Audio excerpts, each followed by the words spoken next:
Hey everyone, it's Garrett Ross here with the Hollywood Junket. We are so lucky to be joined by Livi Zheng, the director of Bali Beats in Paradise. Now, I was wondering, Livi, at what process did you come in to Wynton and Judith during the song? Was it at the very beginning? When did you join them on this entire journey? So in the beginning, it was just the documentary. Mm-hmm. So when I was working on a documentary, somewhere along the way, a mutual friend of mine introduced me to Judith because she was looking for someone to compose Balinese gamelan for her show. And when I met Judith, we basically hit it off, and I was like, hey, you know, we're doing this documentary.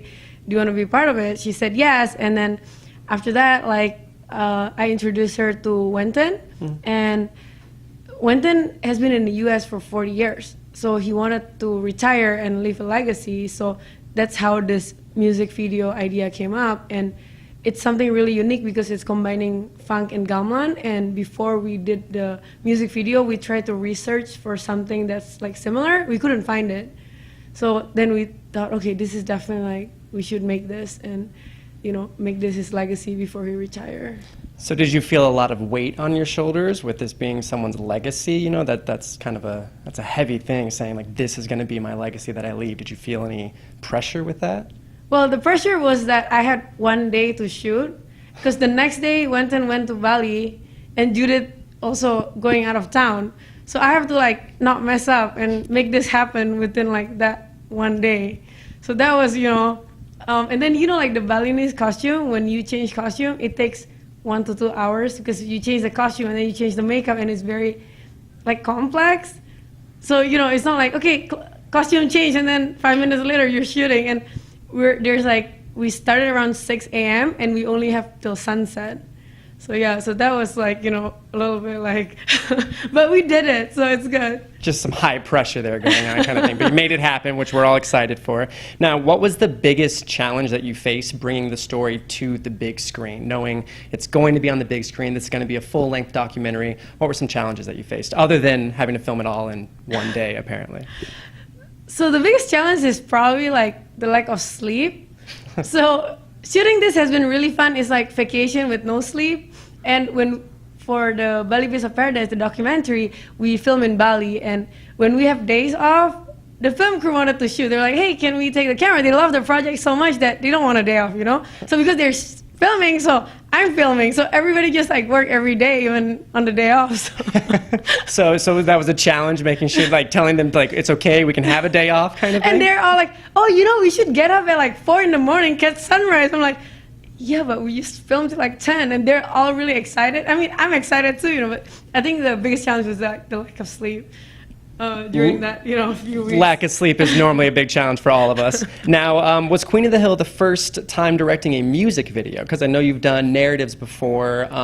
Is this the first time you've ever directed just like a standalone music video within the documentary? Was that a first for you?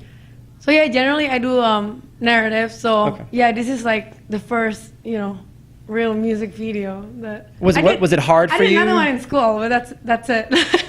What are the differences between doing a music video versus a narrative film, let's say, or what's the differences between doing a documentary and a narrative film? So I love doing music video because you could be very, very creative, and you don't need to worry about continuity. So that's, you know, that's really great, and you just be creative, and that was really fun. The difference between narrative and documentary is that when we do narrative, you know exactly what the story is about. Whereas documentary, like, we didn't know that we will meet Judith and we will make Queen of the Hill part of the documentary, you know? So the structure of the film always changes based on like your interview or who you meet. And, you know, I'm used to a narrative where, you know, like you plan everything. Oh, this is gonna take like, you know, 30 days to shoot, 60 days to shoot, and this is what we're gonna shoot. In the end, it will be like this, where a documentary just changed. Like, if you see the first cut, and now, I mean, you might think it's a different film, you know? Yeah, completely changed from the beginning to the end. For the better. So originally you're saying the music video, it was just gonna be a documentary without the music video? So originally it's a story about Wynton. Okay. And then, like, as we were shooting, I met Judith, and then Wynton wanted to do this for his legacy, and then he was like, okay, let's make a music video. I'm like, okay, you know, so we filmed the whole process from recording until like the making of the music video is part of the film. And did you know gamelan before this, I'm assuming, from Indonesia? It was something that you had growing up, and how did it influence your life to make you want to make this documentary? So I know gamelan, but I've never learned it. I grew up learning martial arts, so I don't know how to read music notes or anything like that. And when I came to the US, I actually came here for college. I learned that gamelan has been used in films such as Avatar by James Cameron. Los Angeles Times wrote about this, and it's in the TV show Star Trek, also in the Nintendo games Mario Brothers. But we don't know. A lot of Indonesians don't know this fact, you know. And I just felt like we should make this a film, you know. So when people here, I think people probably have heard gamelan, but they don't know that's gamelan, you know. A lot of people still don't know.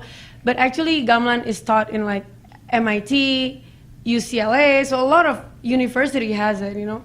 And so it's pretty cool, you know. So a lot of composers use it. So that's why, like, through this film, I want like more people to know, oh, this is gamelan. It's very fascinating. Now I'm learning how to play gamelan myself. What instrument are you playing? I know there's a lot of different instruments. Is there one that you have expertise in?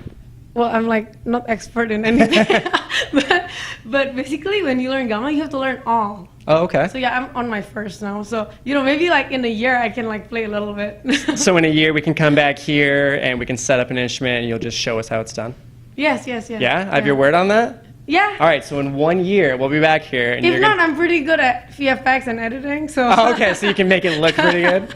All right, I'll have one more question for you. Do you have any projects on the horizon that are coming up after this that are either documentary-based, anything that's more Indonesian-based, or just projects in general? Do you have anything coming up? I have an action film coming up next year. It's called Inside. It's about two brothers who have sixth sense, and it's action thriller, so. Cool. We are so lucky to be joined today with Judith Hill. She is here promoting her new film, Bali Beats of Paradise. Now, Judith, I was wondering, what brought you to be a part of this project? How did it all get started? Well, I've been a fan of Indonesian traditional music, gamelan, for quite a bit now. I studied it in college when I was a music composer, and one of the courses was world music. And when I first heard the sounds and the dance of gamelan, it just completely captivated me. And ever since then, it's been one of my inspirations. And I'm at a point in my life where I'm really intrigued about bringing the world together through music. And I have a play, a musical called Golden Child, which is premiering in December 5th here in LA at the Exchange. And part of it, I was looking for a collaboration with gamelan music. And so a mutual friend of mine introduced me to Livi, and that's how this all began. We connected, and she talked to me about this amazing documentary, and the fact that I got to meet Wenton was magical, because that was the first thing that I wanted, was to find a gamelan artist. And so he's going to be in the play, and then we also did the music video, Queen of the Hill, together. So he's going to be in the play as well? Well, his crew is. Like, his crew is, okay. We're going to do a gamelan piece in Golden Child. So what was it like melding kind of your music, your sound with gamelan? It's obviously a very different sound. Yeah. What was that process like? Were there any challenges that you found by trying to bring those two together? Well, the biggest challenge is that the tuning of gamelan is like 5 notes, and it's different from Western tuning. So a lot of times if you have a song, it's hard to match the tuning. So in this particular case, I had to tune some of the instruments so that it fit into Queen of the Hill. But the cool part about Queen of the Hill is it's a funk song with a lot of space, and that space allowed me to play with the different textures and qualities of the gamelan instruments and insert them in a way that was more unique than if it were a traditional pop song, where it would probably be even more difficult. But because Queen of the Hill is based in blues and funk, there's room for like some atonal things to happen. So how did you guys work together on it? Was it kind of like you took some ideas from him and you were kind of the one piecing it together on a computer? Was it he was really driving it with his musical abilities from gamelan? How did that come together, basically? Well, the first session we had, I came in, he had his orchestra and his musicians together. I played the song in its form, and they just started jamming. We just had fun jamming with the song, and they were coming up with all these different ideas. And it was cool because we started off with like some melodies, and he would hum some melodies to them. And then I was like, let's try something more rhythmic and use let's use the instruments like a percussion, because the song is kind of funky driven, so let's use like the percussion. And so we tried all these ideas, and that was like our first kind of big session with it. Later on, we went into the studio and refined some of those ideas areas and like really dialed it in. And that was like how we were able to bring the two worlds together. And I got to learn too. I sat down in the studio and he taught me how to play it. It's really hard, actually. It doesn't look easy. There's no part of that looks easy. It's really fascinating, and it's a real amazing art form. Like, and now you filmed it over in Bali, correct? no, we filmed. Oh, you filmed it here? We filmed it in Joshua Tree. Oh, you filmed it in Joshua Tree. It was Oh, that's amazing. Amazing location. And it was a beautiful, beautiful place. Yeah, it looks absolutely stunning in the video, and you guys just passed the 1 million mark on views, so that's obviously exciting right before the premiere. Now, I was wondering, what struck your interest in gamelan? I know you said you studied it in college. What was it that really kind of resonated with you that made you not only just like the music, but want to make a project out of it? That's a big step. What is it that brought you to the music? I think for me, as a woman, I've always looked up to the gamelan female dancers. I found that their way of channeling their inner power was so amazing. It was like the subtlety of the eye movement, the fact that it wasn't big movements, but more just like a command in your presence. It was like it taught me so much about what's possible as a female, how to channel energy differently. So I always look to them before I go on stage. I would look at some of the gamelan dancers just to learn like that mystical other power. And so Queen of the Hill is actually a song about the alpha female. It's about celebrating that energy. And so it was so cool to have like these powerful women around me and to learn from them about like deeper power. So it was really cool. I noticed in the music video, I think you just kind of mentioned it, there was a lot of up-close shots of the eyes, of these movements that were very strong and concise movements. What does that speak to in the music? Where does that come from? It's very stylized. It's not something I've really ever seen before. So could you just kind of explain where that came from, I guess? Well, it's a big part of the dance. It's part of what they teach when they're teaching the dancing. And it was so hard for me because I was learning this, and Bunani was like saying, "Don't blink." That was one thing. You move your eyes, but the key to it is that when you move your eye, you don't blink. And I realized how much I blinked in like 1 minute. I was like blinking 1,000,000 times, and so it was definitely like a learning experience. But it's what they teach. When you watch the film, they talk about back when they were carrying things, and they couldn't move their head, so they would move their eyes. And so there's so much history to the meaning behind the eyes, and there's so many different forms. There's the dance for the woman and the man, and there's different kinds. It's just like, I feel like a student just now beginning to learn. There's so much more to learn about it. I knew there had to be something to it. It was such a major part of the music video, so I assumed that it had to have come from it culturally or something. So thank you for kind of making me understand that.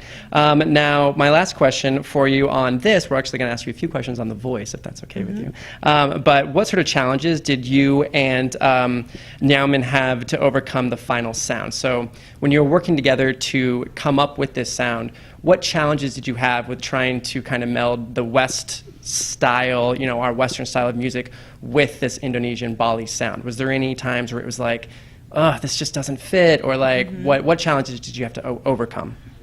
Well, the gamelan instrument takes up a lot of space, a lot of sound. And so I think one of the big challenges is taking this massive ringing sound with all these overtones and finding a way to fit it into a Western song that has already bass, drums, keyboards, a melody, a hook. As Westerners, we have this melody, the verse and the chorus, and we have a real structure to our songs. And so when you take an Eastern form of art that isn't based in the traditional song form, and it's more about an experience, there can be challenges in that. And so that was one challenge I found, is like, how do you take this really unique sound and make it applicable and work into a Western ear it's foreign to our ears? And so finding a way to bridge those two worlds together, I think, was a challenge. I think you guys did a great job, though. The music video is awesome. I can't wait to see the premiere. It comes out tomorrow.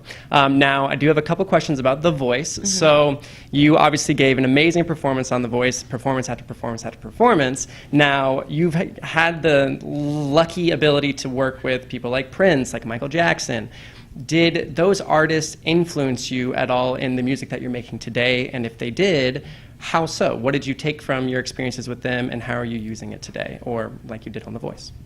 Oh, of course. I mean, they greatly influenced me, and they live in my heart always. I think that I was so blessed to be able to work with such great legends like that. And I'm a crusader for the funk and the classic soul because of what I experienced in the true riches that I experienced just working with individuals like Michael and Prince. And so I grew up in a musical family. My parents are both musicians, very funk musicians, and I will always continue crusading for it. I think it's a treasure, an American treasure, and the blues is rooted in our soul, and I love it so much. And so I'm blessed for all of the chapters in my life where I've been inspired by these greats. And my album just released yesterday, and it celebrates just kind of old school funk and soul, so I will continue carrying that on. You want to tell everybody the name of your album? Yeah, so the album is called Golden Child, and the music is inspired this play about bringing the world together with culture. So be sure to check out the premiere on December 5th. You'll get to hear the gamelan music in a more traditional form, as well as other things. And now, I was just wondering, do you have any tips for anybody that might be wanting to either go on The Voice or already on it, or anything that you know now that you might have wished that you had known then? Well, I encourage people to go on The Voice. I think it's really fun. You'll get to make a lot of cool friends and get great exposure.